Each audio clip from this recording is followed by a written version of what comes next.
അമേരിക്കയുടെ പകരച്ചുങ്കം ഇന്ത്യയുടെ സമ്പദ്ഘടനയെ പ്രതികൂലമായി ബാധിക്കില്ല എന്ന് കേന്ദ്ര സർക്കാർ. ആഭ്യന്തര മൊത്ത ഉൽപ്പാദനത്തിൽ 0.2% മാത്രമേ ഇത് ബാധിക്കൂ.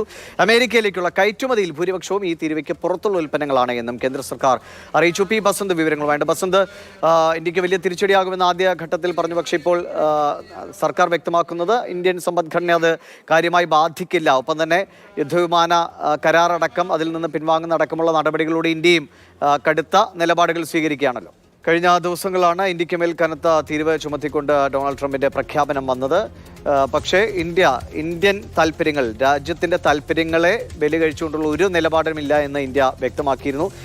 ബസന്ത് ചേരുന്നുണ്ട് ഡൽഹിയിൽ നിന്ന്. ബസന്ത്, ഇന്ത്യൻ സമ്പദ്ഘടനയെ കാര്യമായി ബാധിക്കില്ല എന്ന് കേന്ദ്രം വ്യക്തമാക്കുന്നു. ഒപ്പം യുദ്ധവിമാന കരാറടക്കമുള്ള കാര്യങ്ങളിൽ നിന്ന് പിൻവാങ്ങുന്നതിലൂടെ അമേരിക്കയുടെ ഒരു സമ്മർദ്ദത്തിന് വഴങ്ങേണ്ടതില്ല എന്ന് കേന്ദ്രം വ്യക്തമാക്കുകയാണോ?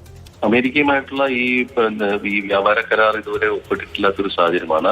അതിനിടയിലാണ് ട്രംപിന്റെ ഭാഗത്ത് നിന്ന് 25% തീരുവ ഏർപ്പെടുത്തിക്കൊണ്ടുള്ള ഒരു തീരുമാനം. അത് ഇന്ത്യയെ സമ്പദ്ഘടനയെ ബാധിക്കില്ല എന്നുള്ളതാണ് കേന്ദ്ര സർക്കാർ വൃത്തങ്ങളുടെ ഒരു വിലയിരുത്തൽ. ഇന്ത്യയുടെ മൊത്തം ആഭ്യന്തര ഉത്പാദനത്തിന്റെ 1.2% മാത്രമേ ഇതിന് എന്തെങ്കിലും തരത്തിലുള്ള എന്തെങ്കിലും ഒരു പ്രത്യാഘാതം ഇതിലുണ്ടാകുകയുള്ളൂ എന്നുള്ളതാണ് ഒരു വിലയിരുത്തൽ.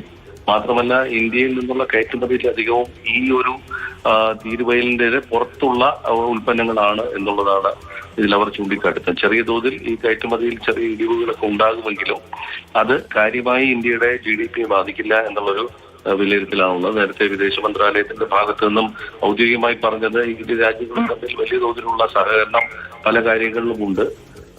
ഇന്ത്യയുടെ താല്പര്യങ്ങൾ സംരക്ഷിച്ചുകൊണ്ട് മാത്രമേ ഇക്കാര്യത്തിൽ നമ്മൾ മുന്നോട്ട് പോവുകയുള്ളൂ എന്നുള്ളതാണ് വിദേശ മന്ത്രാലയം ഔദ്യോഗികമായി വ്യക്തമാക്കിയത്. പക്ഷേ കേന്ദ്ര സർക്കാർ വൃത്തങ്ങൾ നൽകുന്ന സൂചന ഇത് ഒരു കാരണവശാലും ഇന്ത്യയെ ബാധിക്കില്ല എന്നുള്ളതാണ്. ഇന്ത്യ ഒരു യുദ്ധവിമാനവുമായി ബന്ധപ്പെട്ട ഒരു കരാറിലും ഇന്ത്യ ഏർപ്പെട്ടിട്ടില്ല, അല്ലെങ്കിൽ എന്തെങ്കിലും തരത്തിലുള്ള ഒരു ധാരണ പോലും ഉണ്ടാക്കിയിട്ടില്ല.